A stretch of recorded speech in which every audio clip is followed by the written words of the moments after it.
de los motivos de consulta. En el centro, motivos de consulta, y después los distintos motivos, es decir, disnea, palpitaciones, dolor precordial, etc. Y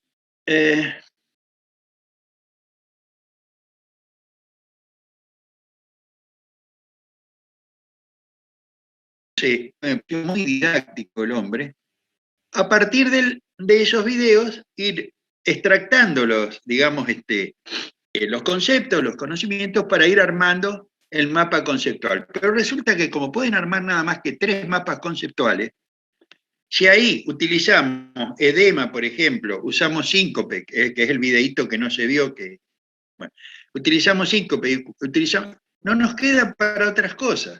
Entonces, en el primer mapa conceptual vamos a armar los motivos de consulta.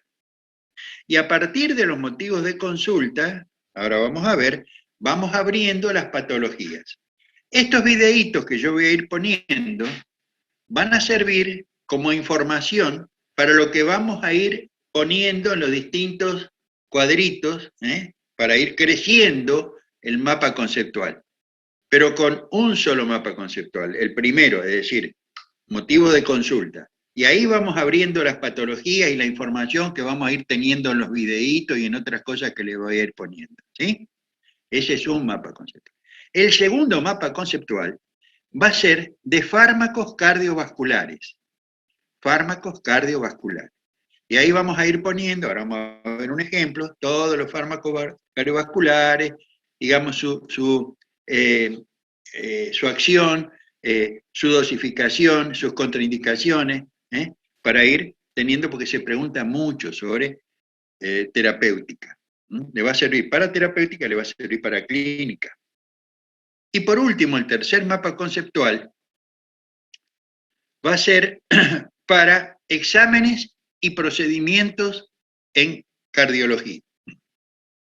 Y ahí vamos a poner desde el electrocardiograma, el Holter, el ecodoppler, todos los exámenes complementarios y de laboratorio que se pueden pedir y para qué sirven, cómo se hacen, para ir resumiendo y teniendo, digamos, a mano, e ir entendiendo para qué sirve cada procedimiento, cuándo lo indicamos, cómo se informa, etc.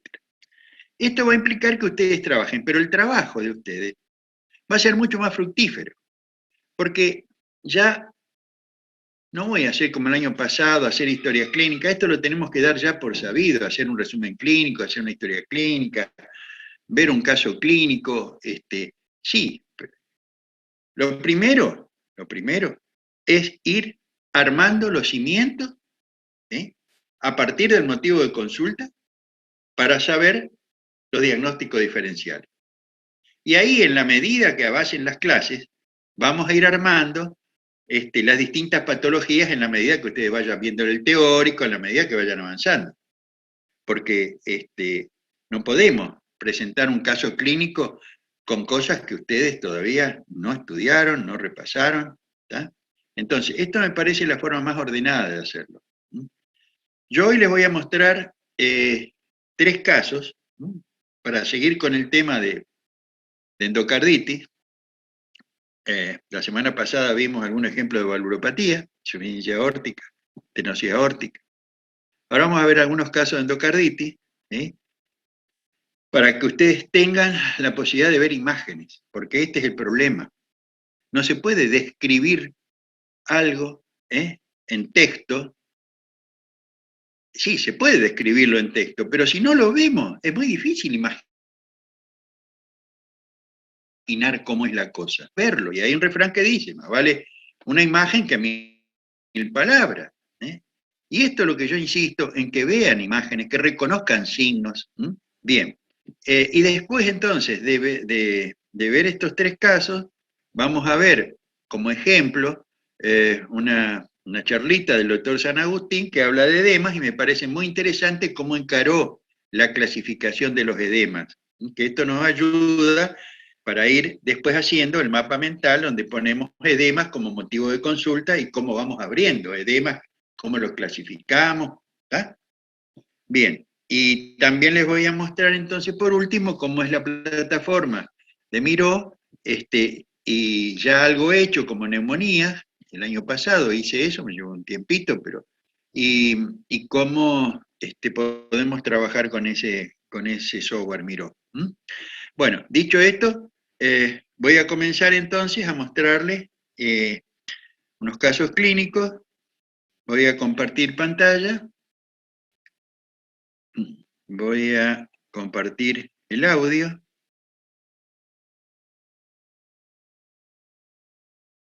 Y vamos a poner...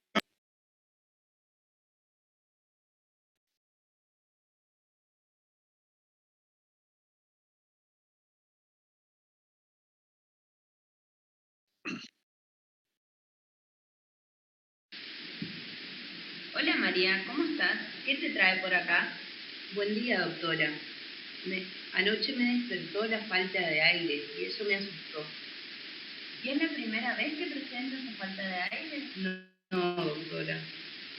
¿Y hace cuánto le pasa esto? Ya hace unas 2 semanas más o menos.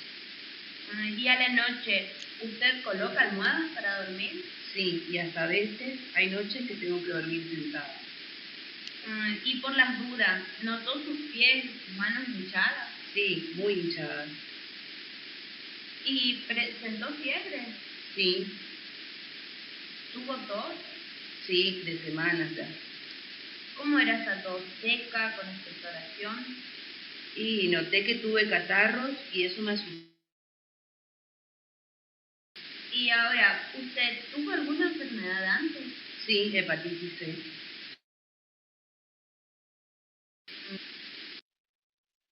Bien, podemos recordar, Patricia, Tau, podemos recordar los datos importantes que nos brindó la paciente.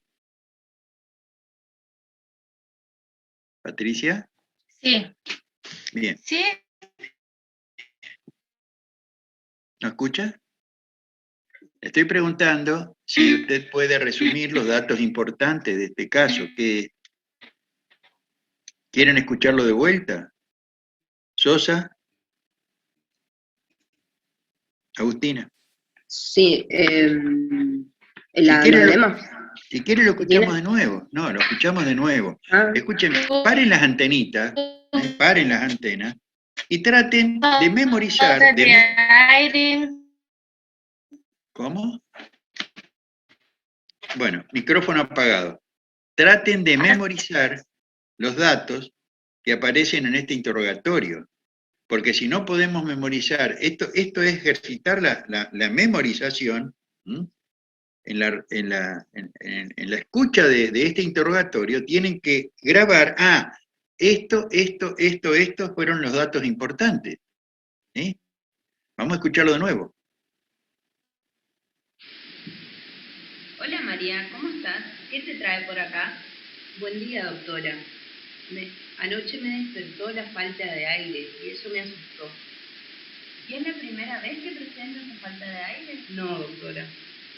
¿Y hace cuánto le pasa esto? Ya hace unas 2 semanas más o menos. ¿Y a la noche usted coloca almohadas para dormir? Sí, y hasta a veces hay noches que tengo que dormir sentada. ¿Y por las dudas, notó sus pies y sus manos hinchadas? Sí, muy hinchadas. ¿Y presentó fiebre? Sí. ¿Tuvo tos? Sí, de semanas ya. ¿Cómo era esa tos? ¿Seca, con expectoración? Y noté que tuve catarros y eso me asustó porque también escupí sangre. Y ahora, ¿usted tuvo alguna enfermedad antes? Sí, hepatitis C. Bueno, ahora la voy a examinar. Bueno, a ver. Agustina. Sosa. Sí. Sí.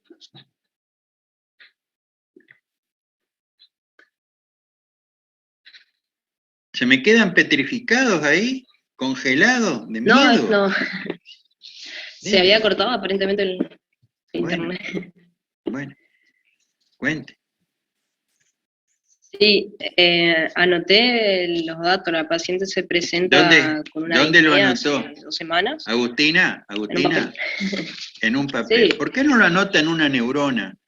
Supongo que tienen alguna libre todavía. Está bien que han estudiado mucho y todo, pero alguna neurona libre para grabar ahí, entender, porque usted lo anota en el papel. Está bien, pero ¿no es mejor recordarlo, ir elaborando lo que estoy escuchando? Bueno, cuénteme, ¿qué fue lo importante que refirió? ¿Por qué consultó? Consultó por la disnea y después de tener una tos con expectoración, a la que refirió Sí, también que tenía sangre. bueno, después aparece, empieza con disnea. Esa disnea es progresiva. Hace 2 semanas que está con una disnea progresiva, que a veces a la noche tiene que dormir sentada, ortopnea, que se le hinchan los pies y que tuvo fiebre también desde entonces, ¿sí? Y tiene expectoración purulenta y hemoptoica. Bien, tenemos que interpretar esto. La disnea.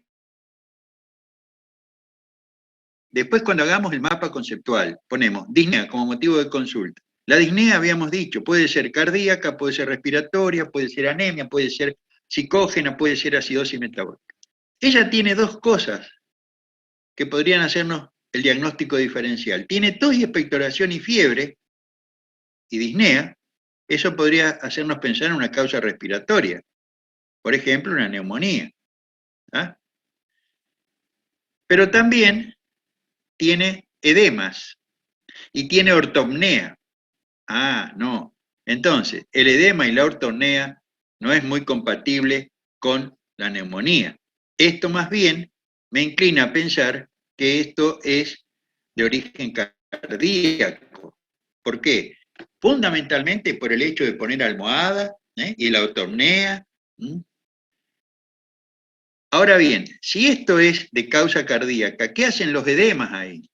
Y bueno, tiene que tener, digamos, aumento de las presiones en el circuito derecho para que aparezcan edemas cardiogénicos, como si fuera, digamos, una insuficiencia cardíaca derecha, para que aparezcan edemas. ¿eh? Ahora bien, ¿qué patología cardíaca cursa con una insuficiencia cardíaca derecha y fiebre?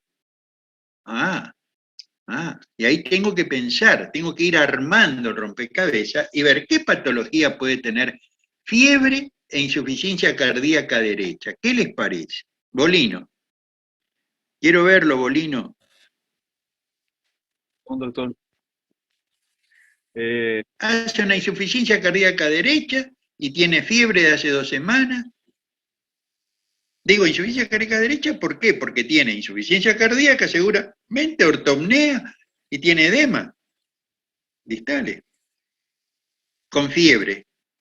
¿Qué enfermedades cardíacas pueden cursar con fiebre? ¿Eh?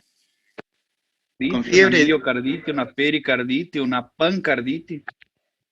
sí, una miocarditis, 2 semanas de evolución, ¿no? Es un síndrome febril ya medio prolongado. Una pericarditis, la fiebre de la pericarditis viral no es tan importante, son febrículas, no es lo más importante. La miocarditis sí, y si no es mío, si no es peri, ¿qué puede ser? ¿Una? Dele. Una Si endocarditis. no tiene una endocarditis. No se me Entonces, sale el audio. no lo escuché el audio, ¿no? Una endocarditis, muy bien. ¿Y si es una endocarditis? ¿Y dónde podría estar localizada la lesión en la endocarditis? ¿En qué válvulas? En La, cualquiera. En mitral y aórtica serían endocarditis izquierda y tricuspidia y pulmonar endocarditis derecha. ¿sí? sí. Las endocarditis las podemos clasificar de acuerdo si son derecha o izquierda, si son agudas o subagudas. Esta, 2 semanas de evolución, es una endocarditis aguda. ¿tá? Y vamos a ver, vamos a continuar el examen para tratar de localizar ¿De qué válvula es esta endocarditis? Ahora, ¿por qué decimos que es una endocarditis entonces? Y porque hizo en 2 semanas de fiebre una insuficiencia cardíaca con ortopnea y con edemas. Entonces estamos sospechando de que ahí está el problema. Bien, entonces vamos a examinarla y encontramos de que, en el pliegue del código hay unas lesiones. ¿A qué pueden corresponder estas lesiones? Drogadicta. Bueno, pueden ser pinchazos, agujas, drogadicción endovenosa. Bien. Y tiene edemas en miembros inferiores. Y observamos en el cuello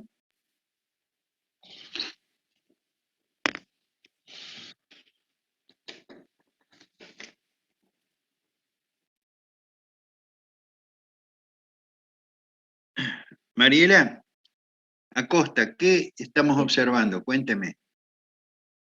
La chica del pullover rosado. Es la chica del pullover rosado, ya una vieja conocida, así que tenemos que saber, además del pullover, qué vemos en el cuello. Fíjese. ¿Cómo me describe lo que está viendo? Una ingurgitación yugular. Bueno, la ingurgitación yugular, ingurgitación, significa algo que está, digamos, lleno, está ingurgitado, hay líquido que está, digamos, dilatando la vena. Líquido que está dilatando la vena, esta es la yugular externa. Esto es ingurgitación yugular. Pero debajo de eso, ¿qué es lo que hemos visto? Mire, algo que se mueve.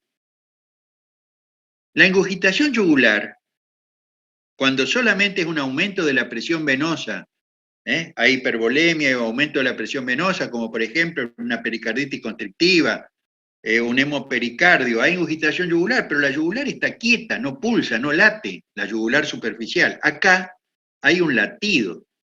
Esto es lo que tienen que ustedes tratar de aguzar los sentidos y decir, a la miércoles, esto no es normal, hay algo que está pulsando, algo que está latiendo. Entonces, una cosa es la ingurgitación de la yugular, marcada la vena yugular, ingurgitada, llena de sangre, y lo otro es el latido. Y lo que late es un latido venoso, es un pulso venoso, que hay que diferenciarlo de qué cosa, el pulso venoso, Petri-Landin.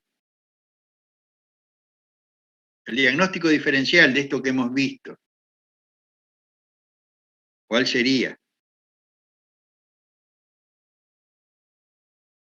¿En qué patología nosotros podemos observar también latidos en el cuello?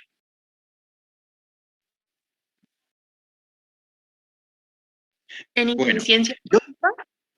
¿En cuál? ¿Insuficiencia aórtica? Sí, en la insuficiencia aórtica. Esto tiene que salir rápido, porque de lo contrario, no estamos captando bien las cosas, es decir, las cosas importantes no las estamos captando. Rápidamente, un latido en el cuello nos debe hacer pensar que puede ser un baile arterial de la insuficiencia aórtica o puede ser un pulso venoso de la insuficiencia tricuspidea. ¿Está? ¿Por qué?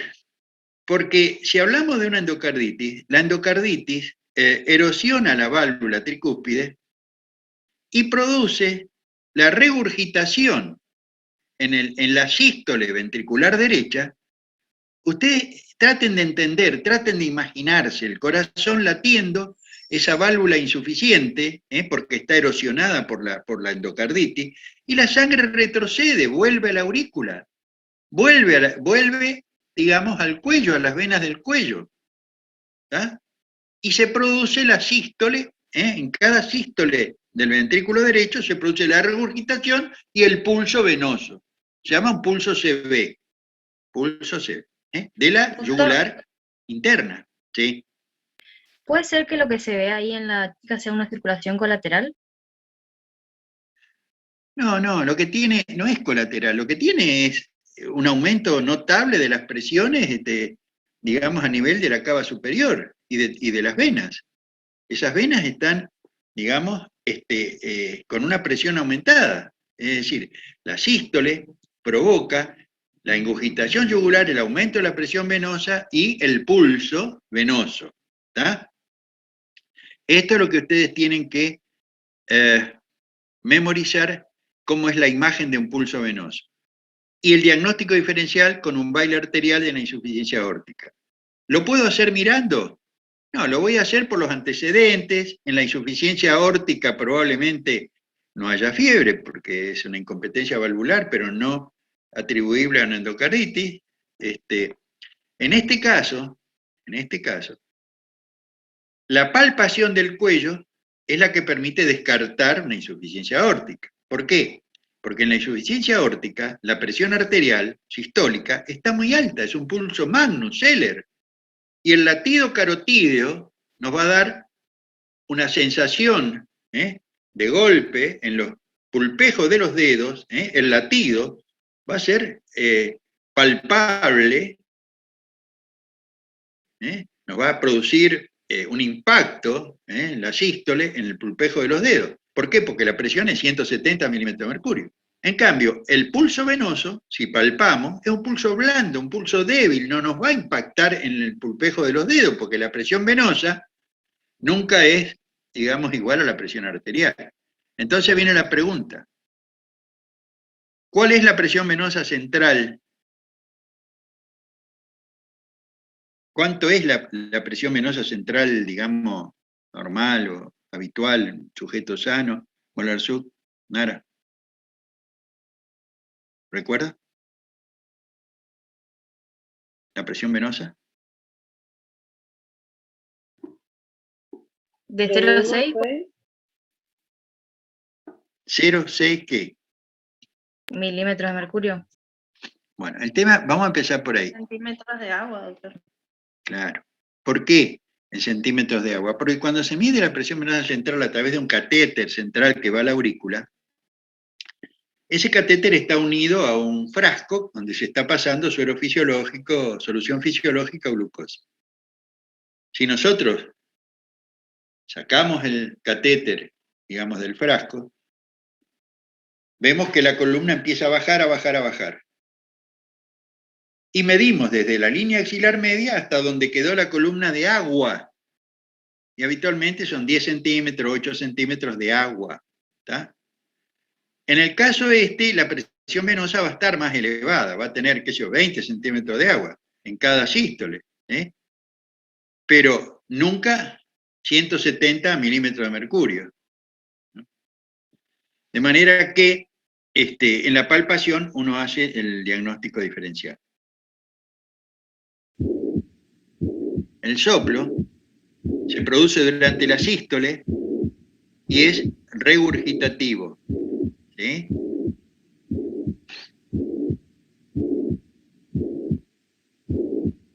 Los soplos en la endocarditis son soplos regurgitativos. ¿Por qué? Porque la endocarditis destruye la válvula y la transforma en una válvula incompetente, una válvula que no cierra, de manera que son regurgitativos. En este caso, en el foco tricuspidio, en la sístole del ventrículo derecho, se produce la regurgitación a través de una tricúspide que no cierra, porque está dañada por la endocarditis. Bien.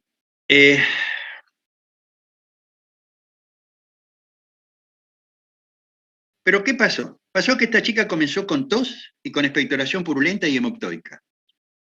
¿Por qué les parece que puede haber aparecido tos y expectoración purulenta? Díaz, Joaquín, ¿qué le parece? ¿Por alguna infección pulmonar puede ser? Claro. ¿Y por qué hizo una infección?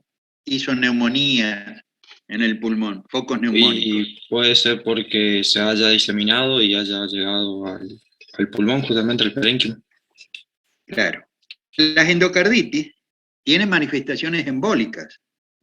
Se desprenden, digamos, émbolosépticos, pequeñitos émbolosépticos, y en la endocarditis izquierda, en la endocarditis subaguda por el estreptococo virida, hay manifestaciones que ahora vamos a ver, embólicas, en el circuito arterial. ¿Ah? Pero la endocarditis derecha, la válvula tricuspidia, cuando se desprende un embolito séptico, ¿a dónde va a parar? Al pulmón. Entonces son émbolos sépticos que se desprenden de la vegetación de tricuspidia, provocando neumonías que se abscedan, ¿sí? Y en la placa de tórax, entonces, vamos a ver imágenes correspondientes a neumonías abscedadas. Es decir, vamos a ver abscesos pulmonares. Y Mariana Belén me va a decir qué vamos a ver en la placa de tórax. ¿Qué espera encontrar? ¿Cómo van a ser las imágenes? ¿Una cavidad con niveles hidroaéreos? Sí, va a haber cavidades. Bueno, estas cavidades con nivel hidroaéreo. Y una pared gruesa. Los abscesos tienen una membrana piógena, pared gruesa, a diferencia de los quistes que tienen paredes finas. Por ejemplo, el quiste hidatídico. Entonces, acá hay pus y aire, y son abscesos. Muy bien.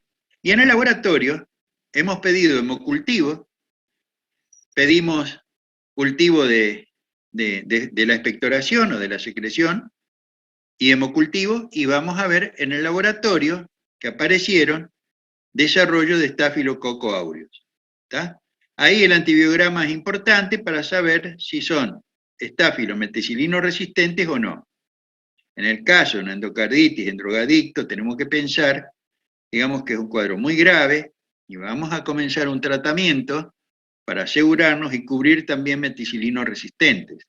Y en las indicaciones, vamos a hacer vancomicina, un frasco de 1 gramo endovenoso cada 12 horas, con rifampicina, una ampolla de 600 cada 24 horas.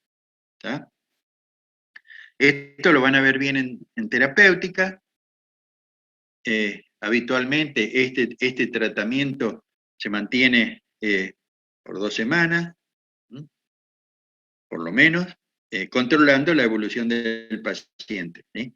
Pero muchas veces no responde, digamos, el germen o el tratamiento a los antibióticos administrados. ¿Sí? Y entonces, en ese caso, podría estar indicada la resección quirúrgica, la indicación quirúrgica. Acá les muestro una broncoscopía, nomás una videobroncoscopía de muestra para ver cómo, a diferencia de lo que habíamos visto en esa nenita que tenía cuerpo extraño y que era un broncoscopio rígido, esto es un fibrobroncoscopio con video, y el operador lo está manejando desde acá y lo ve en una pantalla, lo que pasa en la luz bronquial. ¿Sí? Acá vamos a mirar el tratamiento. Bueno, esta es la historia, es la historia que hemos hablado, un resumen clínico semiológico, que ustedes ya saben hacerlo seguramente, contar brevemente, y en la evolución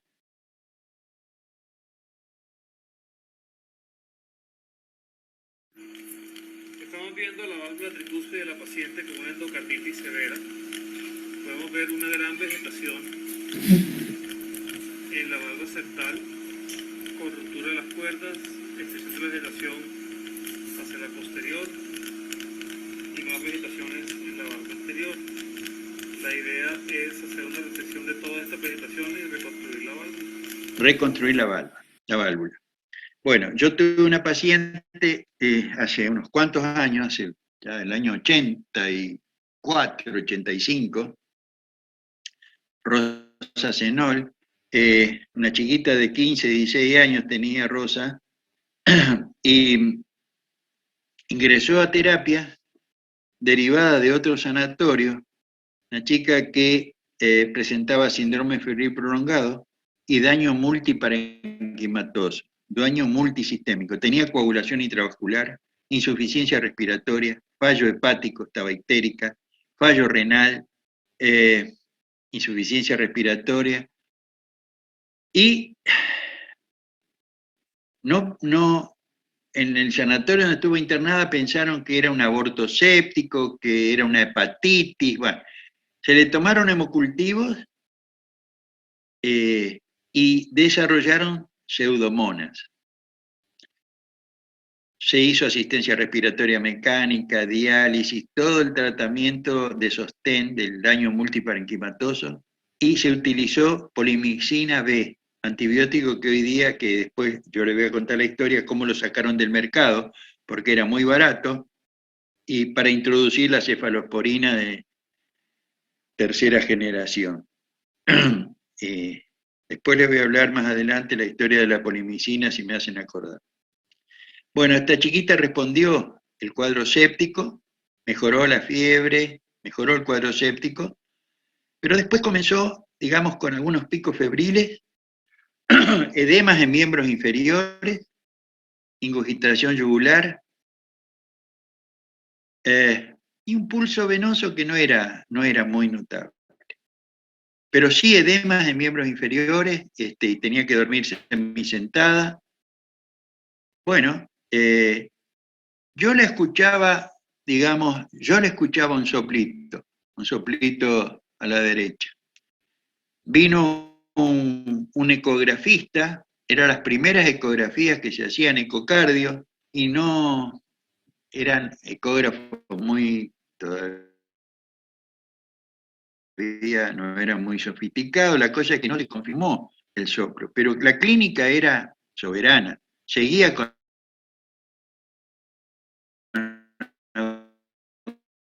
un que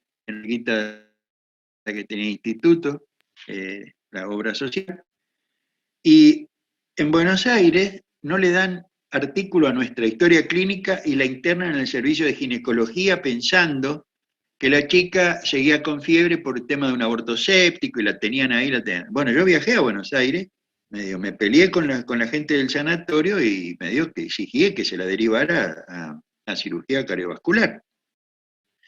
Se operó, finalmente, se extirpó la válvula tricúspide, no se la reconstruyó y se encontró un absceso en la aurícula derecha. De manera que, cuando uno habla de endocarditis, la endocarditis puede localizarse, digamos, en la válvula, o puede localizarse en el endocardio. Esta chiquita tenía localizada en el endocardio, y también en la válvula, hizo un absceso de la aurícula derecha, ¿sí? Y lesiones valvulares. Bueno, la cosa es que pasaron los años, yo me acordaba del apellido de ella, y se me ocurrió buscarla en el, ¿cómo se llama?, en el Facebook, y la encontré.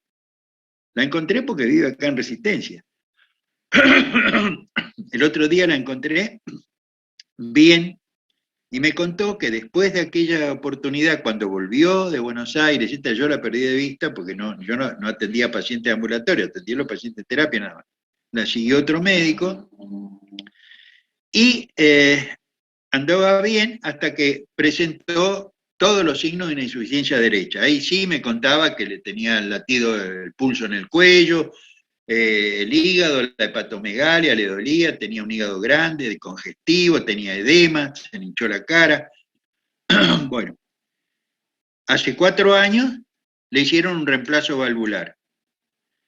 De manera que la encontré andando en moto, perfecta, y la reconocí en Facebook, porque en la foto de su portada tenía una blusa abierta y se veía la cicatriz de la esternotomía. Se veía la cicatriz de la cirugía a cielo abierto, ¿no? Acá, en el medio del pecho. De manera que este cuadro, yo lo viví, es muy similar a lo que le pasó a Rosa Zenol. Bien, dicho esto, vamos a ver acá en el tutor si hay algo. Dice endocarditis derecha, endocarditis en prótesis valvulares. Esto después va a ir seguramente digamos, a la casoteca, bueno, pero lo pueden encontrar en cualquier lado, ¿no? Lo que pasa es que acá estaba cómodo porque apretando acá uno puede ver, no, no. Vamos a ir para atrás. No, vamos a salir nomás de acá, vamos a dejar de compartir. Bueno, vamos a ver otro caso de endocarditis.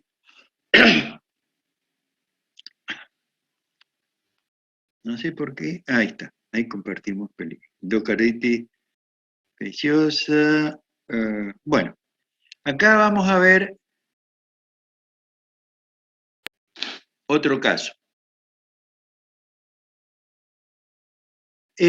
Ante todo, les quiero comentar que no me acuerdo en qué comisión, si fue en la del martes pasado o la del miércoles, que plantearon, hablando nosotros de motivos de consulta, hablamos de edema y hablamos de causa de edema y hablamos de síndrome nefrótico. Y alguien comentó de que en la clase de endocarditis se dijo que las endocarditis infecciosas podían dar síndrome nefrótico. Entonces, el tema es que las endocarditis infecciosas pueden dar edema, ¿sí? Puede haber edema. No en el momento de que está cursando la endocarditis, no todas las endocarditis producen, mientras está cursando la enfermedad, edema.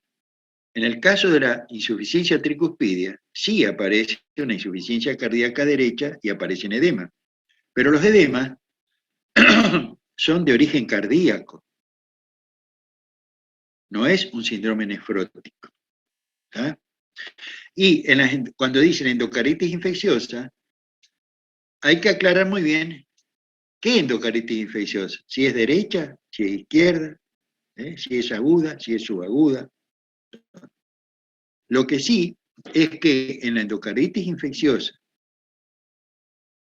generalmente de válvulas izquierdas, aórtica o mitral, provocada por el estreptococo virida, pueden aparecer, después que cursa la endocarditis, un síndrome debido a la aparición de inmunocomplejos que se depositan en los glomérulos, dando lugar a un síndrome nefrítico. Hay dos síndromes renales importantes, el síndrome nefrítico y el síndrome nefrótico.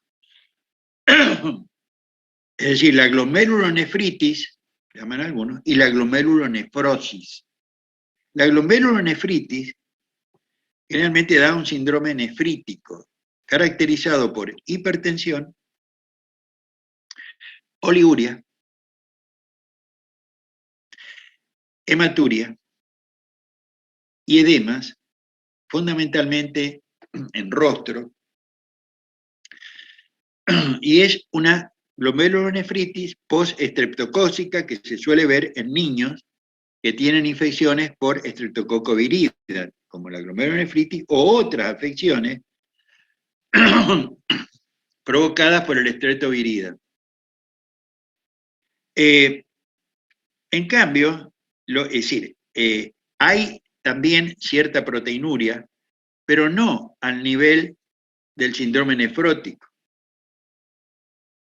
La proteinuria del síndrome nefrótico excede los 3,5 gramos por día de pérdida de albúmina y cursa con una hipoluminemia marcada, cifras muy bajas de albúmina. En el síndrome nefrítico no ocurre eso. Hay proteinuria, pero no en el rango nefrótico. Y además no hay, digamos, hipoluminemia marcada. Y sí hay oliguria y hematuria e hipertensión arterial. Ahora, el edema, entonces, hay que distinguirlo. El edema hidrostático, por retención de líquido y aumento de volumen y aumento de volemia, del edema del síndrome nefrótico, que es debido a la disminución de la presión oncótica por la hipoluminemia. Bien, dicho esto, vamos a ver un caso de endocarditis izquierda, subaguda, por estreptococo virida. Buenos días, señor López. Dígame qué le está pasando. Y buenos días, doctora. Me siento cansado, sin ganas de hacer nada. Y debe ser por la fiebre. ¿Cómo sabe usted que tiene fiebre? Porque transpiro mucho y a veces tengo chucho. ¿Desde cuándo se siente así? Ya va casi un mes, ¿eh? ¿Notó alguna otra cosa? A ver... me duelen las coyunturas y creo que por el peso también. ¿Tuvo antes alguna enfermedad importante que recuerde? No que yo sepa. Pero cuando era chico parece que tuvo fiebre reumática y falté a la escuela un tiempo. Bueno, este paciente dice que tiene cansancio, debilidad, que está con fiebre prolongada casi hace un mes, que tuvo un antecedente de chico, aparentemente le dijeron que podía ser fiebre reumática. Entonces, síndrome febril prolongado, tenemos que pensar, entre otras cosas, sobre todo con un antecedente de fiebre reumática, la posibilidad de una endocarditis. Buenos días, señor López. Dígame qué le De una endocarditis subaguda, ¿sí? Entonces, vamos a examinarlos y vamos a ver algunos signos que se pueden encontrar.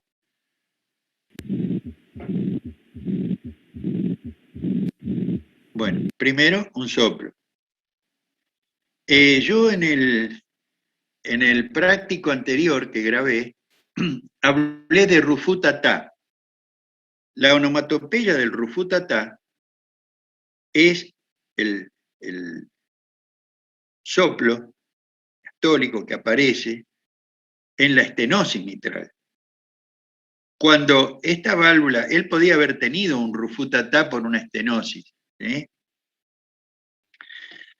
Pero cuando se agrega una endocarditis sobre esa válvula enferma, que puede ser, por ejemplo, una válvula mitral prolapsada, ¿sí? El prolapso de la mitral, o una secuela reumática, son factores que pueden predisponer a que sobre esa válvula dañada se implante un germen, el streptoviridam, y dé una endocarditis. Cuando esto ocurre, cuando hay una endocarditis, hay una erosión de esa válvula, y el soplo es un soplo regurgitativo, ¿sí? Es un soplo que se escucha en la sístole regurgitativo. Desaparece el posible soplo de estenosis mitral que puede haber tenido un enfermo, ¿tá? Cuando se agrega la endocarditis que destruye la válvula. Esa válvula se vuelve incompetente y en la sístole del ventrículo izquierdo refluye hacia la aurícula, y eso provoca incluso un agrandamiento auricular. Congestión puede llevar a aumento de las presiones, digamos, en la aurícula izquierda.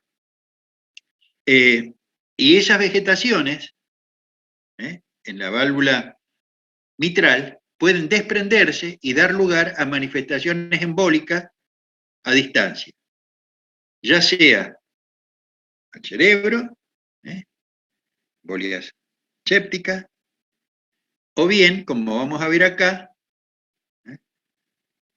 las lesiones de Janeway. Algunas son por impacto directo de microémbolos sépticos, otras son debidas a una manifestación inmune, un fenómeno inmunológico, hemorragias en astillas, nódulo de Osler, petequias, que son las manchas de Roth en conjuntivas. Puede palparse un vaso, un polo de vaso o una esplenomegalia.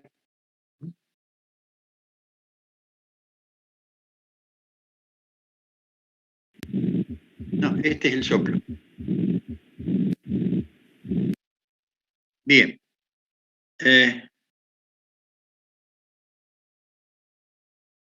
Bueno, acá vemos las vegetaciones, cómo son las vegetaciones. En laboratorio vamos a encontrar una placa de Petri con hemólisis alfa correspondiente al Streptococcus viridum, y en la placa de tora podemos encontrar un ligero aumento de la aurícula izquierda. En la ecografía.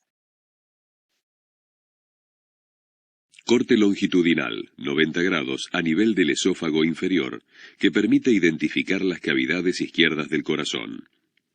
La válvula mitral presenta imágenes evidentemente patológicas que comprometen ambas valvas con predominio de compromiso en la valva posterior.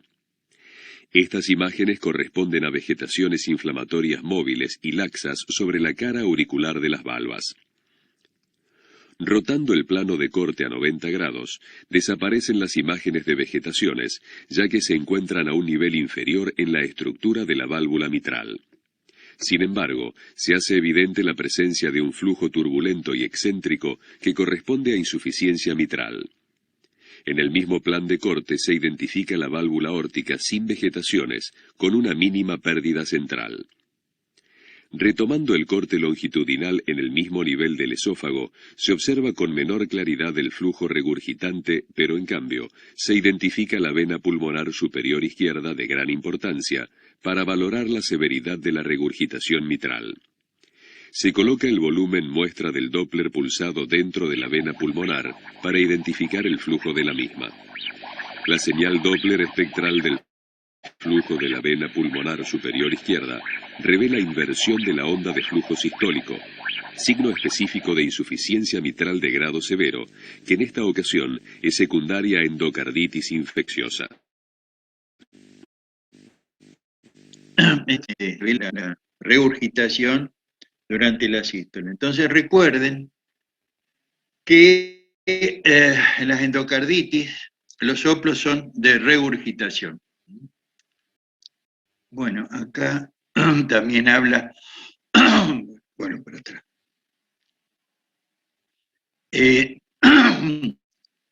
Leve, moderada o severa, de acuerdo a la fracción de regurgitación. Bueno, esto de la vena contracta creo que lo hablamos en la insuficiencia aórtica en la charla pasada, el área del jet en centímetros, en fin, son consideraciones de datos que nos brinda el eco Doppler cardíaco para evaluar la gravedad, digamos, del problema. Nos vimos prácticas, imágenes, indicaciones, no hay nada. Y vamos a ver si hay algo acá en tutor. No. Tengo que corregir en el tutor porque me manda a otro lado. Bueno, la historia clínica. Masculino, 40 años, consultó por fiebre prolongada, astenia, dinamia del casamiento y artromialgia. Es decir, otras manifestaciones que pueden aparecer entonces, la endocarditis izquierda, subaguda, por viridan, son dolores articulares. Lesiones en dedo y en mano, de pie, también en conjuntiva, se palpa polo de vaso, se escucha un soplo en foco mitral de regurgitación y bueno, se pidieron los hemocultivos, tratamiento antibiótico. Vamos a dejar y vamos a presentar ahora otra endocarditis de la válvula mitral, pero aguda, no subaguda como esta, sino aguda. A ver, endocarditis aguda.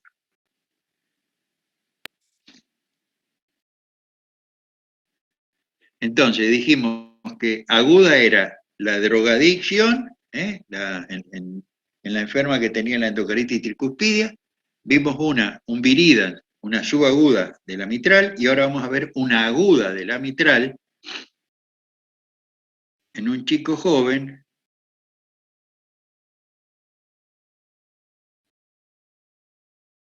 que tiene una lesión abscedada en la piel. Buenos días, Marcelo. Buenos días, doctora. ¿Qué te está pasando? Y me siento bastante mal. Tuve fiebre, estoy agitado y el corazón me late rápido. ¿Y desde cuándo estás así? Desde ayer. ¿Y esto te empezó de golpe? Y sí, antes estaba bien. ¿Tuviste tos o dolor en el pecho? No, doctora. ¿Dolor de panza, vómitos o diarrea? No, tampoco, doctora. Decime, Marcelo, ¿te dolió la garganta o el oído? No, doctora, pero me salió un bultito acá en el cuello y me duele. Y un grano acá en la frente, para colmo. Sí, ya veo que ahí tenés algo. ¿Cuándo notaste eso? Y a ver, hace unos 5 días. Yo estuve en un campamento y creo que me picó algo. ¿Y qué hiciste entonces? Me fui a la farmacia y me dieron una pomadita con corticoides. ¿Y qué pasó? No pasó nada. Como me dolía más, fui a una salita y me recetaron para que tome ampicilina. Y ya llevo 2 días, pero estoy peor. ¿Tenés algún familiar diabético? Sí, mi abuela y un tío. ¿Recordás si tuviste alguna enfermedad? No, doctora, siempre fui sano. ¿Alguna vez fuiste al médico por algo? No, la única vez que recuerdo fue cuando me vio el médico del club donde jugaba al fútbol, para una revisación, pues yo era chiquito. ¿Te comentó algo o te indicó algún estudio? No, únicamente le dijo a mi mamá que yo tenía un soplito en el corazón, pero que no era nada. Me acuerdo que dijo algo de que era inocente.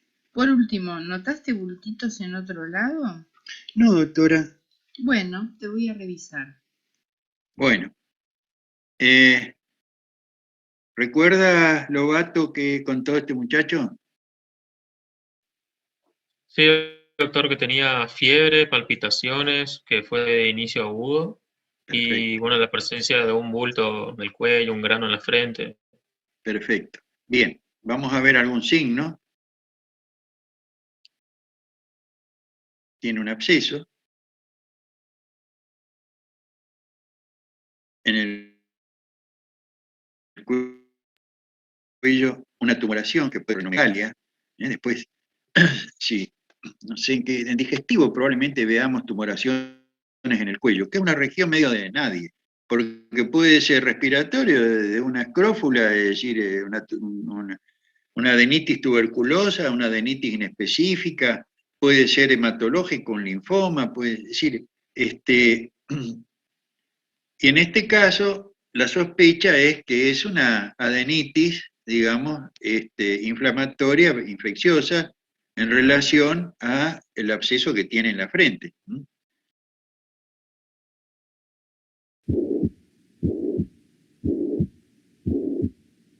Se escucha el soplo muy similar al del paciente anterior, ahí está un poco alto, digamos, el estetoscopio tendría que estar un poco más bajo, un poco mitral. No conseguí una imagen, digamos. Es un soplo sistólico de regurgitación. Hagan de cuenta que este es el foco mitral, un poco más abajo, y esto con la fiebre de 5 días es una endocarditis aguda, vinculado al proceso séptico cutáneo. Vamos a tomar hemocultivos.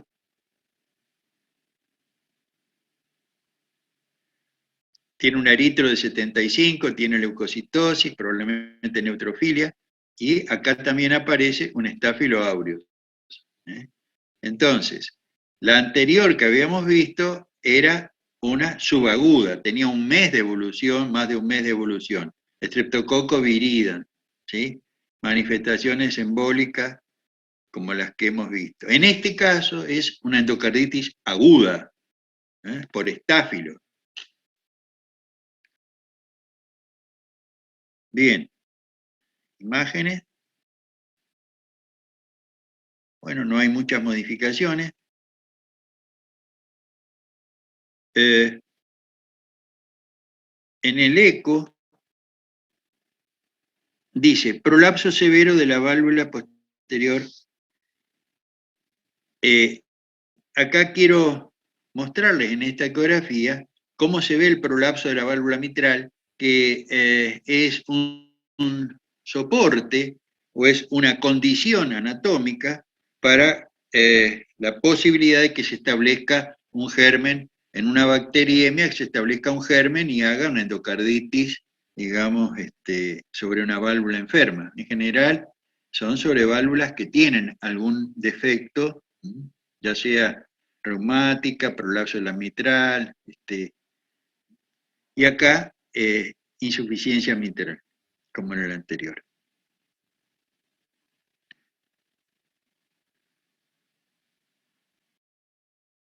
está en cámara lenta, es decir, se le bajó la velocidad al Doppler, ¿eh?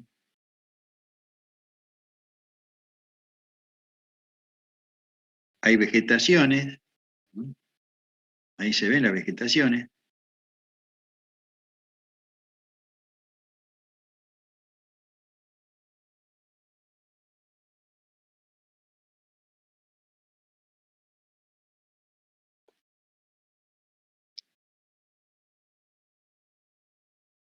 Bueno. Sí, no tiene mucho más interés.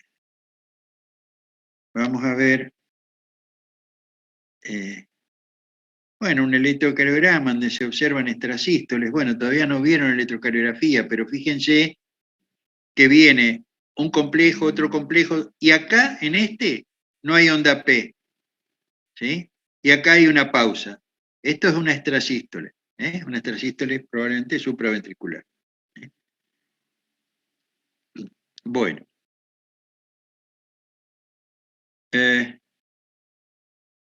Bueno, indicaciones no tengo nada. Y en tutor, vamos a ver si vemos algo en tutor, tampoco.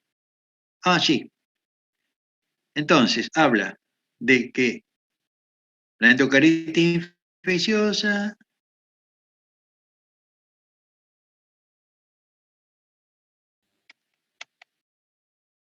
factores predisponentes adquiridos, enfermedad reumática entre el 20 y el 40% de los casos, un prolapso de la válvula mitral, enfermedades degenerativas, fibrosis, calcificación, miocardiopatía hipertrófica obstructiva.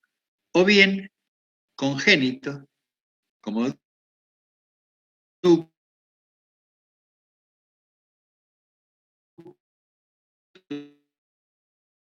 CIB, aorta bicúspide, aorta. La presentación clínica en la aguda es menos de 2 semanas de evolución, en la subaguda más de 2 semanas, generalmente el estreptococo viridan en la mitad de los casos, el bovis, el enterococo fecal y el epidermidis. Y en la crónica hay evoluciones prolongadas. Bueno, después hay otro tipo de endocarditis no infecciosa que por ahí tendrían que recordar ustedes, como la marántica, es depósito de fibrina y detritus celular y depósito de fibrina que ocurren en pacientes que tienen enfermedades consultivas como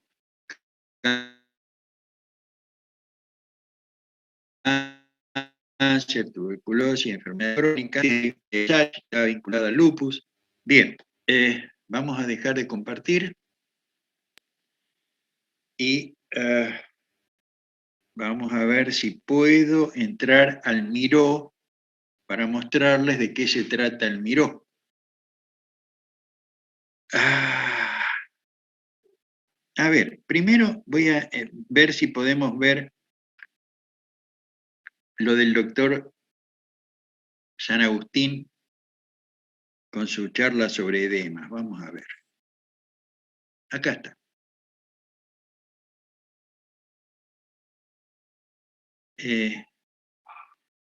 Voy a compartir el audio. Compartir sonido, sí. Bueno,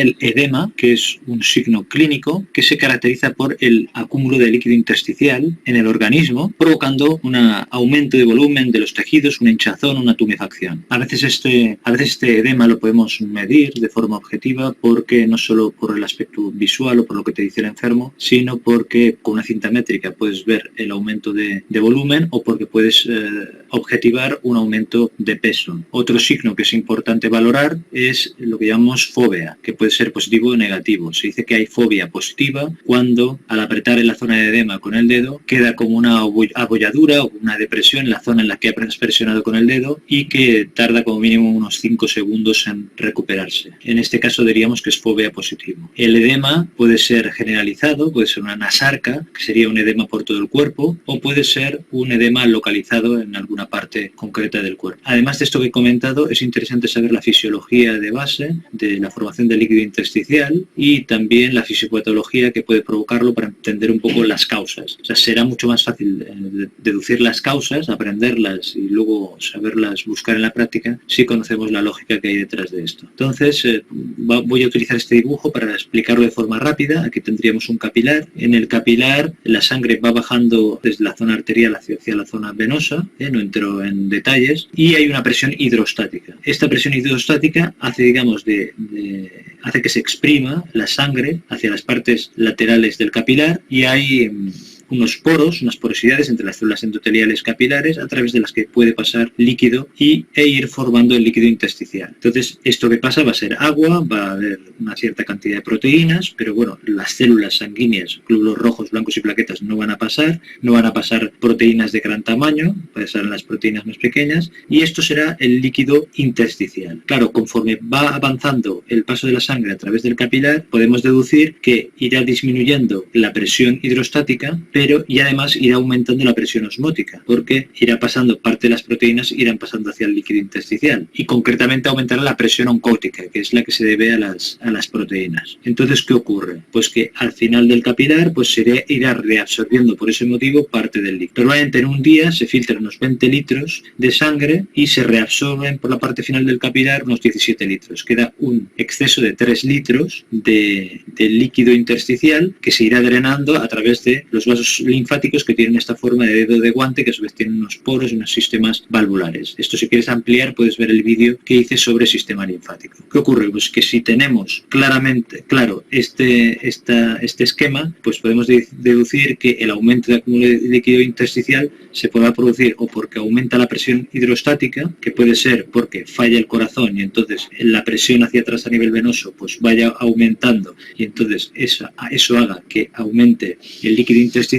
Puede ser porque disminuye la presión oncótica, es decir, el nivel de proteínas, porque se pierden a nivel renal por un problema de tipo renal o un problema de tipo hepático, o puede ser que haya un problema a nivel de la permeabilidad de los vasos, como ocurre con las inflamaciones, y entonces se filtre más líquido hacia el líquido intersticial, o porque hay un problema a nivel de vasos linfáticos, o puede ser que haya múltiples problemas. O sea que básicamente, si esto lo tienes claro, pues puedes deducir muchas de las causas. Entonces, ¿cómo procederemos al diagnóstico? Lo que haremos en primer lugar, como siempre, es la historia clínica, es decir, la anamnesis por aparatos, la exploración física por aparatos y luego pedir las pruebas complementarias que consideremos oportunas para poder enfocar el diagnóstico. Ahora bien, en el caso de que alguien acuda quejándose de una tumefacción que pensamos que es un edema, una de las cosas que yo haría primero sería distinguir si es fobia positivo o fobia negativo. Ya dijimos que la fobia es cuando al presionar hay una depresión de la piel que puede durar unos 5 segundos, pero bueno, puede durar mucho más según la intensidad del edema. Entonces, si es fobia negativo, ¿en qué pensaremos? Pues que es debido a un proceso inflamatorio, a un proceso linfático, o sea, un linfedema, a un mixedema, por afectación del tiroides, o por un hipotiroidismo, o a un lipedema, que es por un acúmulo de tejido graso en la piel y que retiene agua. En este caso, te lo dirá el paciente o no, pues si es inflamatorio que ha sufrido una quemadura, un traumatismo, puede ser que sea una infección bacteriana, una celulitis, un proceso inmunológico, puede ser una agresión química. En el caso de que sea un linfedema, pues normalmente es secundario, hay causas primarias, pero normalmente es secundario, en Oriente más debido a filariasis, que pueden llegar a dar una elefantiasis, y en Occidente es más frecuente que sea secundario a un proceso quirúrgico, por ejemplo, una mastectomía. Ya he dicho que el mixedema sería debido a el hipotiroidismo normalmente, por un acúmulo de polisacáridos en la dermis, que lo que hacen es retener agua y dan una tumefacción con fobia negativa, y normalmente este edema es alrededor de, puede ser en la zona pretibial, pero también se puede dar en manos, pies, alrededor de los ojos o en las fosas supraclaviculares. En el caso del lipedema es una afectación ya de tipo crónico, que se produce por un aumento de adipocitos, del número y el tamaño de estos, y normalmente se da en las extremidades inferiores, normalmente más o menos desde el nivel de la cintura hasta los tobillos, respetando los pies, y suele ser bilateral.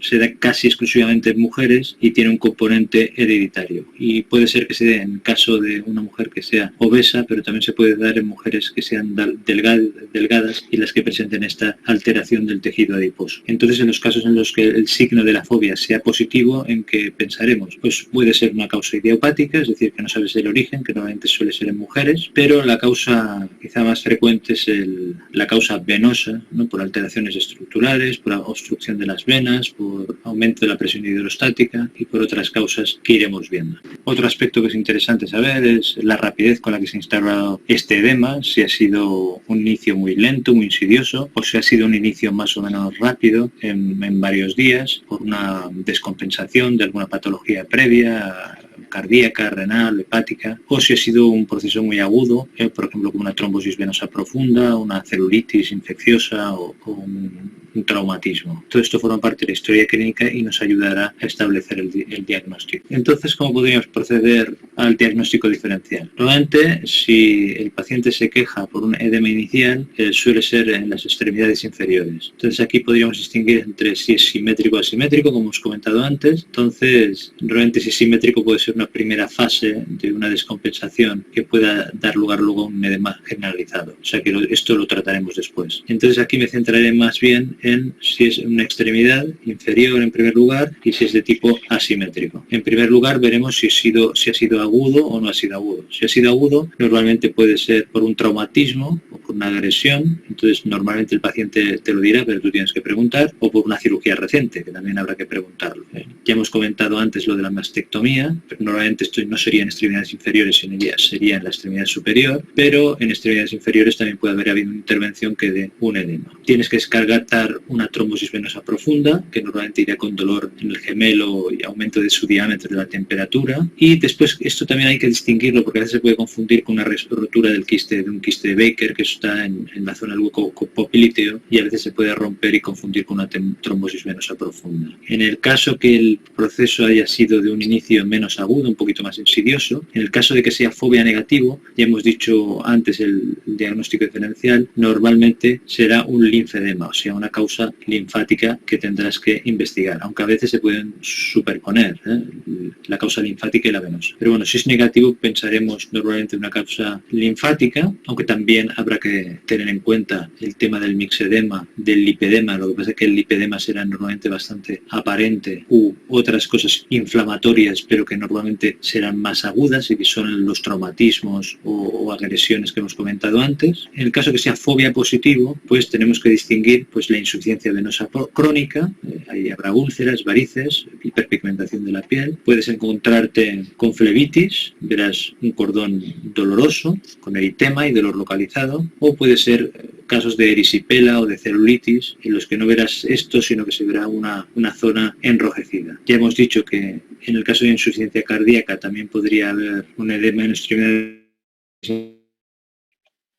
inferiores, pero normalmente será bilateral. Ya por la historia clínica sabrás los antecedentes y suele ir con disnea, ortopnea o sintomatología cardíaca de este tipo. Y después hay un caso especial que sería el caso de la gestante, que a partir del segundo trimestre pues pueden presentar la preeclampsia, que normalmente irá con hipertensión y proteinuria, pero también te puedes encontrar el edema del embarazo normal. Y otra situación que también es fobia positiva y que habrá que descartar, y que es una de las primeras cosas que hay que preguntar, sobre todo si se ha descartado los traumatismos, cirugías o infecciones, es si toma fármacos como por ejemplo antagonistas del calcio, que un síntoma típico es el edema en tobillos. En el caso de que la localización del edema sea en la parte superior del cuerpo, en extremidades superiores y en cara, lo que habría que distinguir primero o descartar sería el síndrome de la vena cava superior. Y después tenemos, si es en una extremidad superior, nos encontramos con el mismo diagnóstico diferencial del que habíamos hablado en las extremidades inferiores. Habrá que distinguir el linfedema, en el que no habrá fobia, o problemas vasculares como la flebitis o las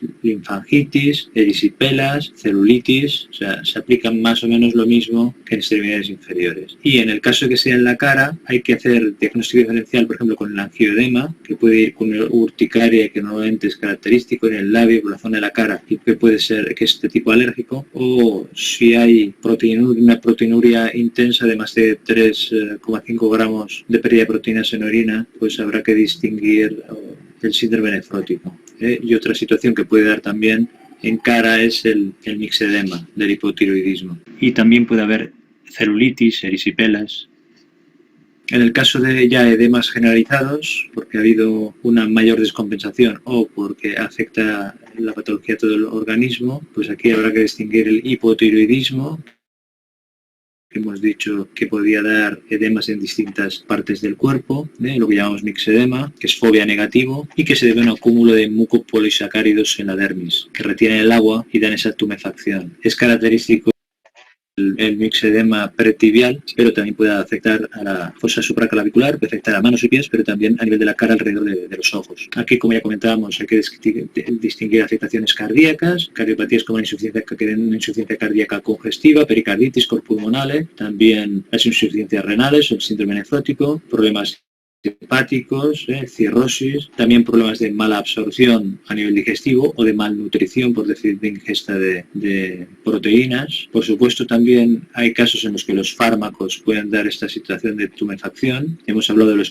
calcio antagonistas, pero a veces los corticoides con el Cushing iatrogénico pueden dar las características típicas de obesidad troncular, jiba de búfalo, cara en luna llena, o vasodilatadores, a veces antiinflamatorios y otros fármacos. Después, en mujeres tenemos que distinguir el edema idiopático, que se da en mujeres jóvenes, y después edemas cíclicos que se relacionan con la menstruación. Y en el caso de la embarazada, pues ya lo habíamos comentado antes, que habría que distinguir la preeclampsia con un edema que no es patológico, pero que afecta en el embarazo y que ya lo habíamos comentado antes. Entonces, para concluir, si el paciente se queja de una tumefacción, de un edema, lo que tenemos que hacer es valorarlo en el contexto global clínico del paciente, y para ello es importante, como siempre, pues realizar una anamnesis y una exploración física enfocada, y después ya pediremos o no las pruebas complementarias que consideremos oportunas. Si te ha gustado el vídeo...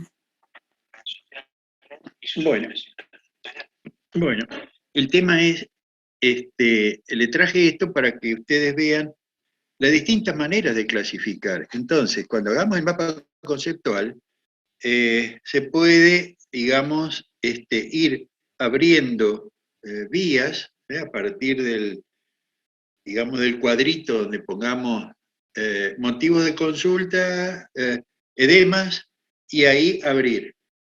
Me pareció interesante el tema de los que tienen fobia y los que no tienen fobia, que es una primera aproximación cuando uno explora, mientras va preguntando, si deja fobia o no. Y ahí las causas de edema que dejan fobia, los que dejan fobia.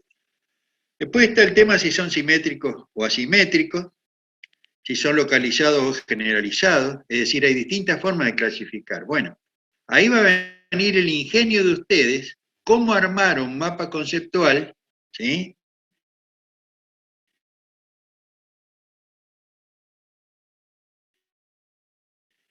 Para poder provechosa posible este mapa conceptual en el momento de ir a dar un examen. Rápidamente recuerdan, en base al mapa conceptual, las distintas enfermedades y qué tipo de edema produce. Bien, vamos a ver un poco ahora el tema del mapa conceptual. A ver.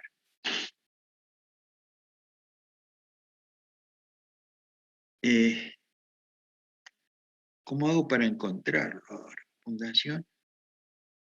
No sé qué es ahora. Compartir. No, no es. Voy a cerrar. Ajá. Voy a otra vez a ver acá.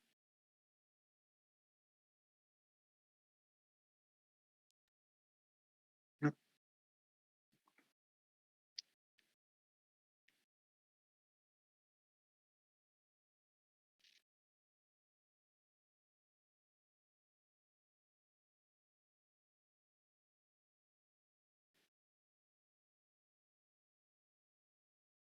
Miro, a ver, miro. Acá puede ser.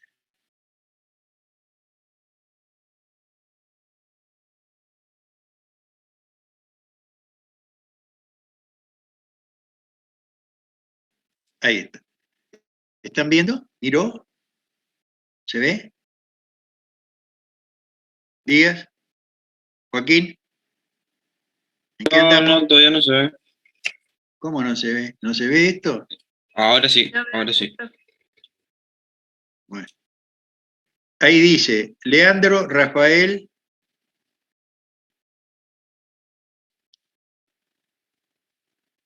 era un alumno de... ¿cómo vuelvo para atrás ahora?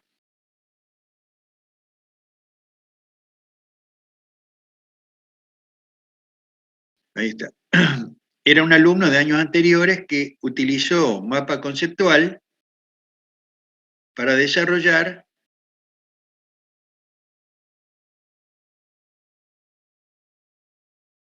un tema de gastro que era consultas en gastro. Hizo solamente algunas, como por ejemplo, reflujo gastroesofágico. Y el reflujo gastroesofágico puso tratamiento, cirugía, dieta y farmacología, pero se extendió bastante en descripción o en texto, que esto vendría un poco a reemplazar. Veo que ustedes los apuntes suelen subrayar todo en distintos colores. Bueno, esto facilitaría un repaso, pero yo lo considero un poco largo, digamos. Esto tiene que ayudar a traer a la memoria determinados conceptos, es decir, son disparadores, ¿no? Tal vez más breve. Bueno, después veremos cómo van construyendo diagnóstico, por ejemplo, un algoritmo de diagnóstico de reflujo. Acá se pueden enlazar cosas mediante líneas, factores nocivos, fisiopatología. Para mi gusto es demasiado largo todo esto. Debería,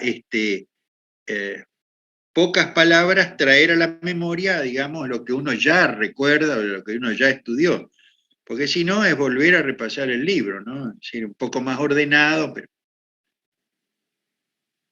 Factores de riesgo, la definición. Bueno, esto...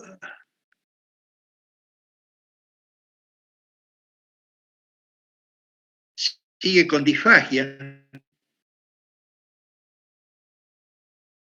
Habla de la definición, los factores predisponentes, los mecanismos, la clasificación, orofaringe y esofágica, energía, trae ilustraciones para recordar. Acá hay disfagia esofágica, una disfagia solo a líquido, está obstructiva, sólidos y líquidos, una disfagia motora, intermitente, progresiva. Bueno, es una manera de clasificarla.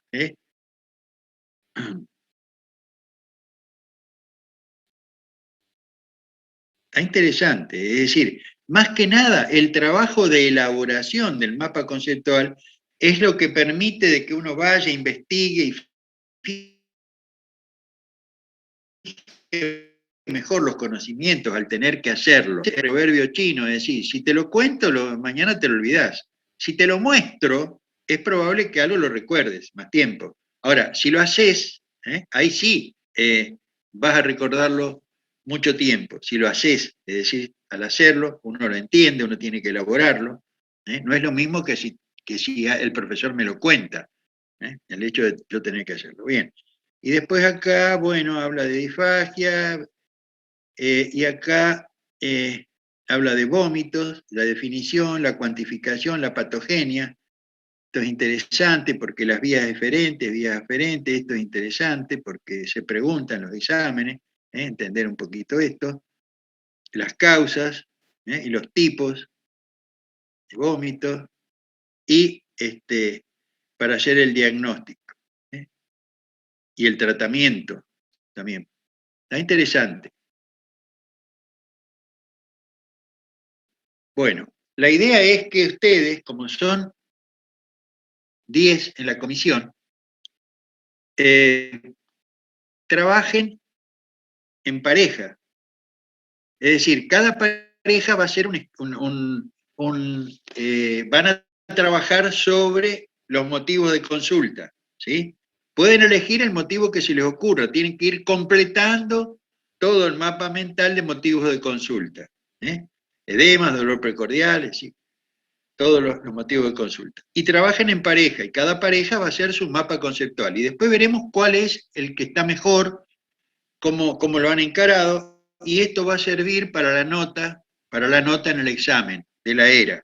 Cuando yo les tome el oral, voy a considerar el trabajo. Porque vuelvo a repetir, en el examen oral es una fotografía del conocimiento.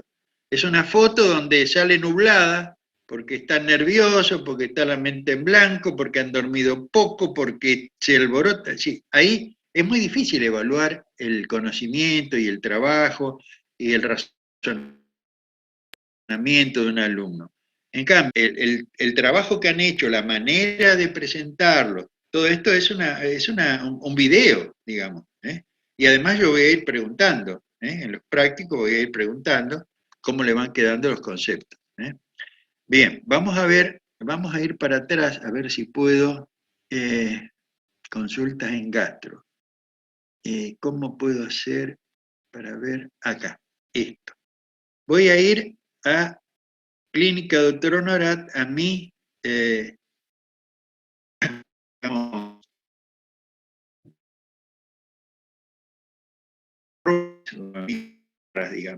que son 3 las que me permitieron. Estas son de nuestra doctora Ramírez, que era parte de mi equipo. Uno puede poner hasta 3 miembros invitados en el equipo de uno, y cada uno de esos miembros puede tener 3 mapas, ¿sí?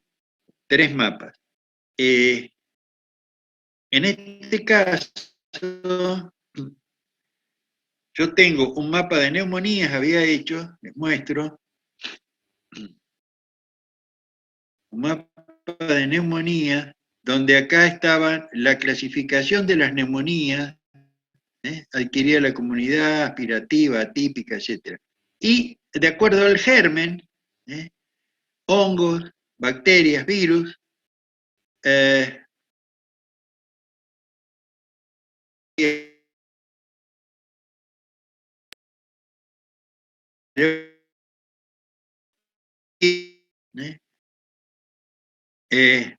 el ámbito de producción comunitaria, hospitalaria, típica y atípica, cómo se veían las placas. Internet inestable, me dice. ¿Siguen escuchándome? Sí.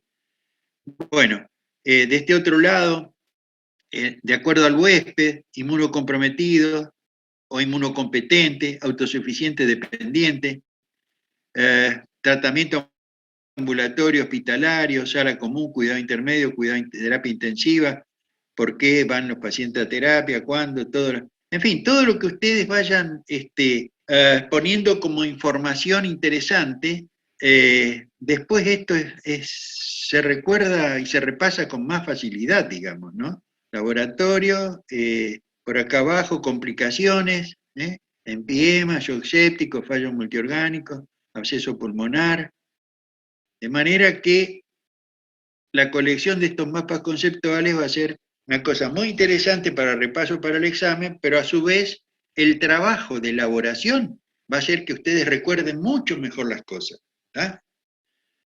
Ahora, vamos a ir para atrás y vamos a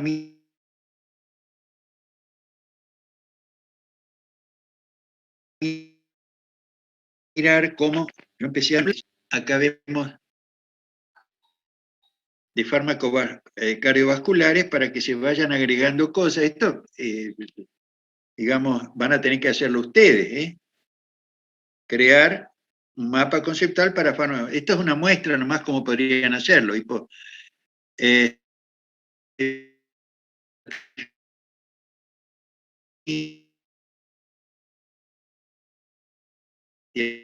de grasa, vasodilatadores, bueno, ir agregando información.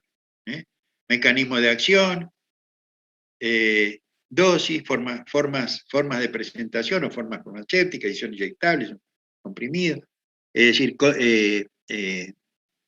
¿cómo es? Efectos adversos, contraindicaciones, ¿tá? Y así van estudiando fármacos cardiovasculares, que esto es muy importante en la era, y le van a preguntar seguro en el escrito, en el oral, sobre terapéutica. ¿Tá? Bueno, lo que he empezado a hacer también para mostrarles es esto, sobre motivos de consulta. ¿Tá? Por ejemplo, disnea. Disnea cardíaca, respiratoria, psicógena, metabólica, anemia, hemolítica, ferropénica, bueno. Esto es muy fácil, se agrega, por ejemplo, vamos a ver, acá, yo quiero llevarlo más arriba.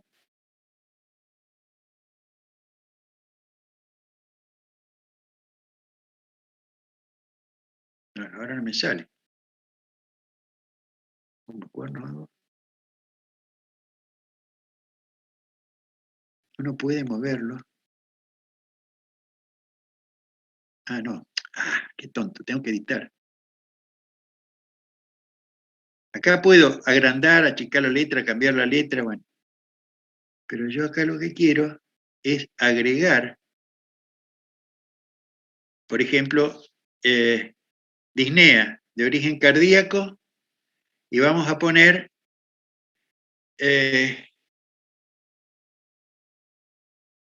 vamos a poner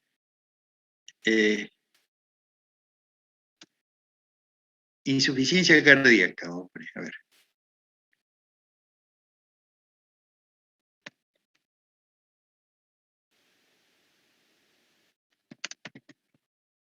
Insuficiencia cardíaca.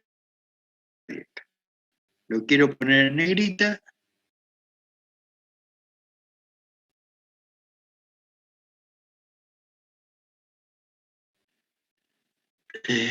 Insuficiencia cardíaca. Y en insuficiencia cardíaca vamos a poner tipo de insuficiencia cardíaca.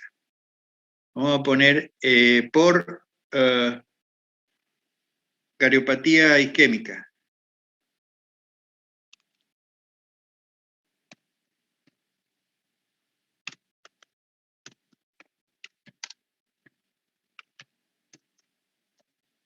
Cardiopatía isquémica. Bien.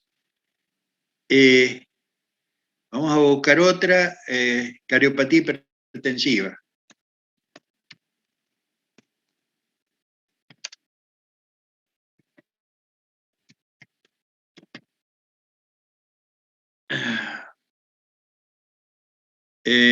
Ponemos otra.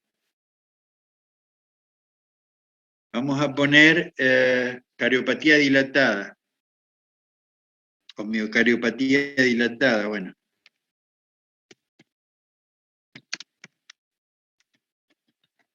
Cardiopatía dilatada.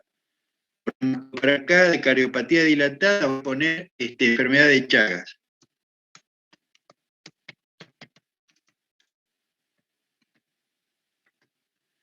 Enfermedad de Chagas. Y acá puedo poner, por ejemplo, una imagen, un comentario, una imagen, una nota.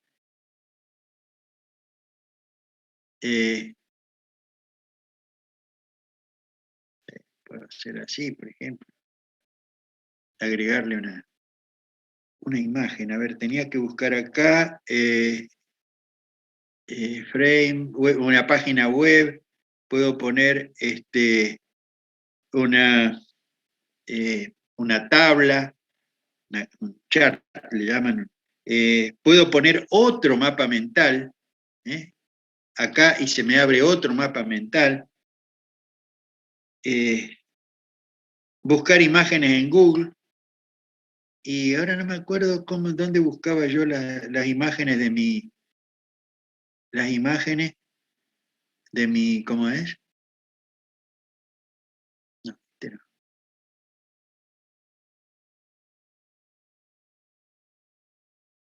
De mi disco.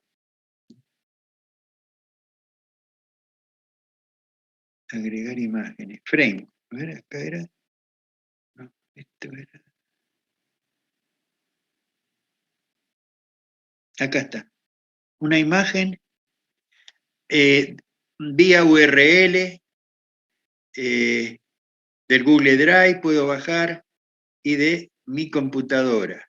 Y acá voy a buscar imágenes y voy a ver qué puedo poner, por ejemplo, qué sé yo, a ver, vamos a suponer esto. Y abro.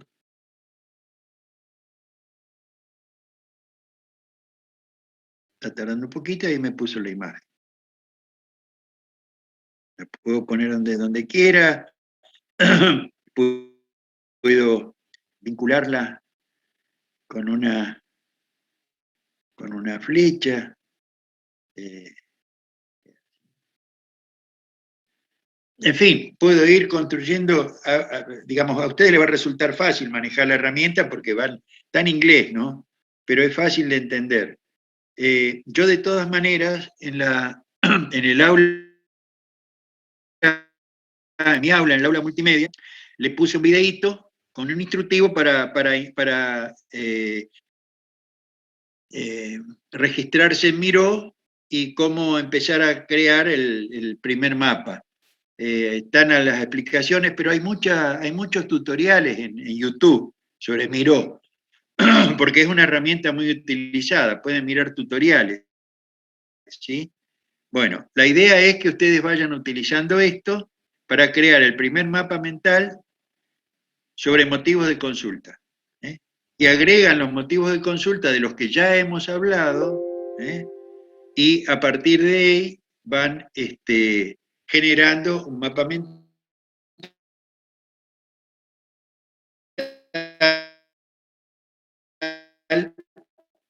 de consulta y las características de esas patologías, ya sea imágenes, ya sea un texto breve, como tratamiento de esa patología, es decir, vayan creando, ¿eh?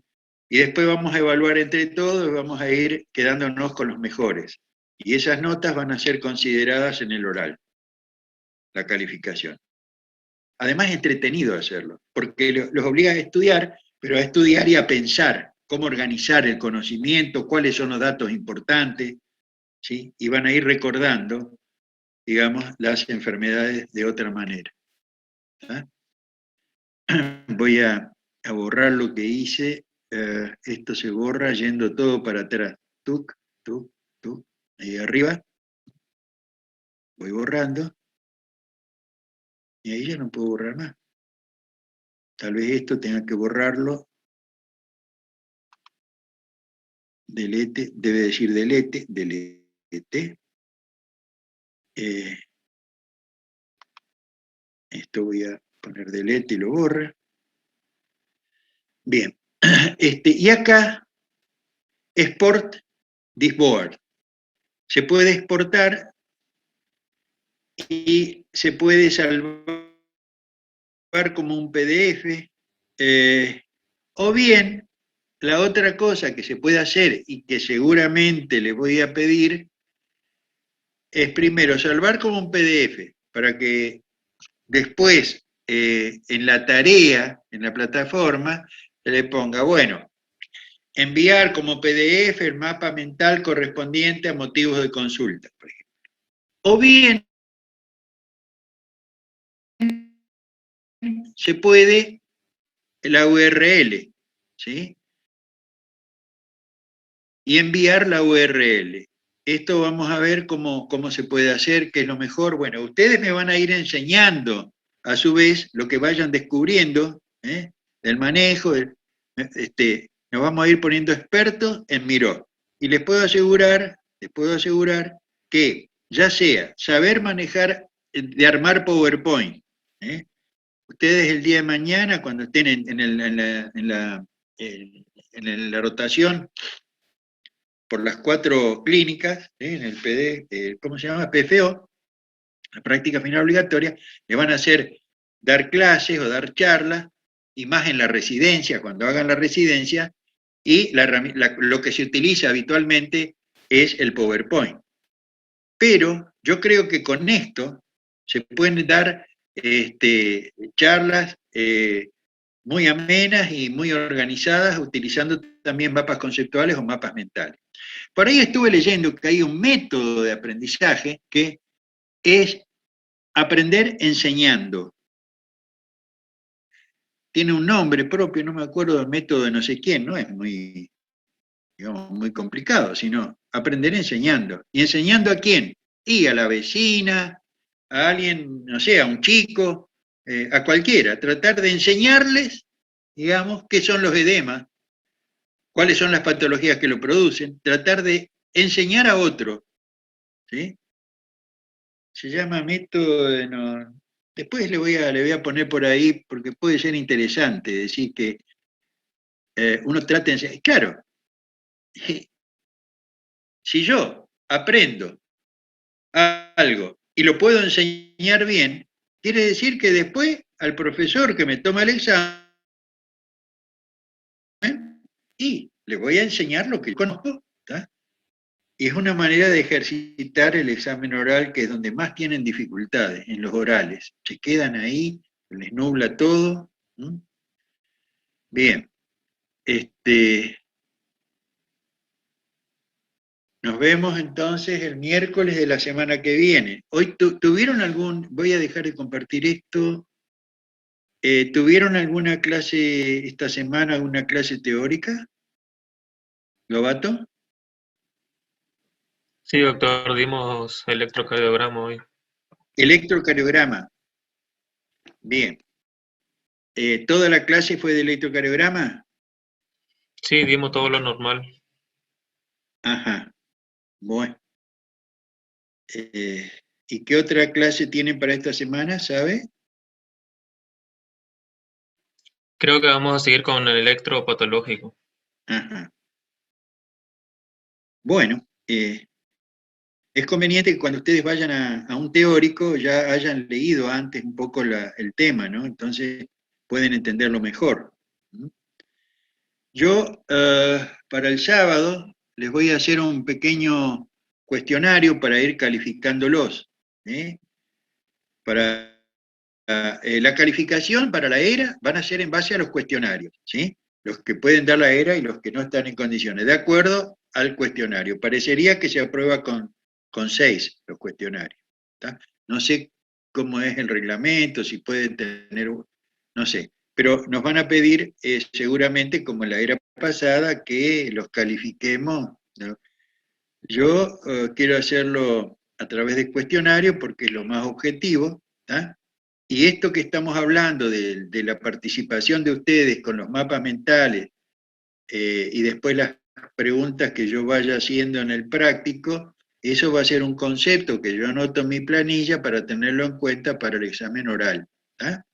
Bueno, a cuidarse, tienen que descansar, hacer una vida, digamos, metódica, sus 7 horas, 7 horas por lo menos a la noche, ¿no? O en el día, el que quiere dormir menos, 6 horas, que se acueste una horita a la siesta. Hagan cierto ejercicio, gimnasia, y cuídense, barbijo, miren que esto está, ahora la cepa esta está provocando daño en gente joven. Acá tenemos algunos conocidos de 30 años, una chica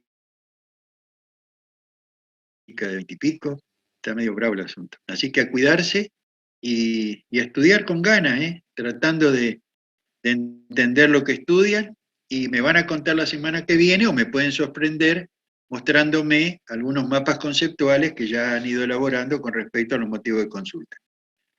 Si quieren comenzar con fármacos cardiovasculares, yo les diría que todavía no, porque va a ser, digamos, mucho trabajo. Eso lo vamos a dejar, el segundo mapa conceptual, un poquito más adelante. Pero el primer mapa, a lo mejor ya la semana que viene pueden tener algo hecho. Elijan la pareja, de manera que si son 10, vamos a ver 5 mapas conceptuales de cada comisión. Y vamos a ver qué es lo que hicieron.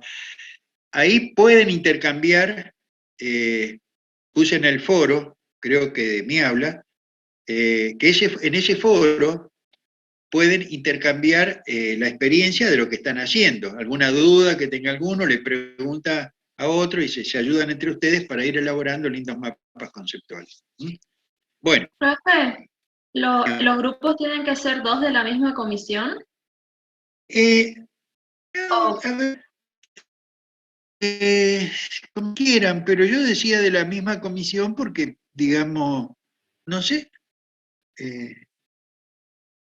me tomó de sorpresa, no sé, piensen, ¿cuál sería el tema? A ver, si...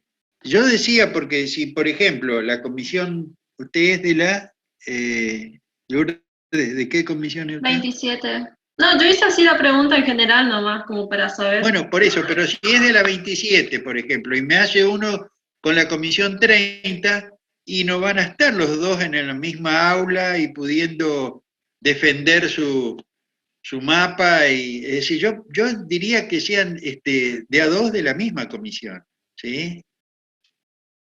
Porque los premios van a ser para la comisión. Supóngase que una comisión, todos los mapas conceptuales son buenos, uno no sabe cuál elegir, que esa comisión está salvada. En cambio, si hay sapos de otro pozo, ¿cómo hacemos? Bueno, vamos a ver qué resulta y cómo me sorprende la semana que viene. Gratamente. Se van a convertir en artistas también, porque la creación, como permite, digamos, poner muchas cosas, texto, bueno, ustedes vieron, archivos, traer cosas de internet, de enlaces, gráficos, lo que no tiene es video. La única crítica es que no podemos ponerle video. Por lo menos yo no descubrí que se puede. A lo mejor ustedes son inteligentes y me sorprenden con un enlace a un videíto y si le podemos poner video a esto sería extraordinario. Nos vemos la semana que viene, que sigan bien. Chao. Hasta luego, doctor.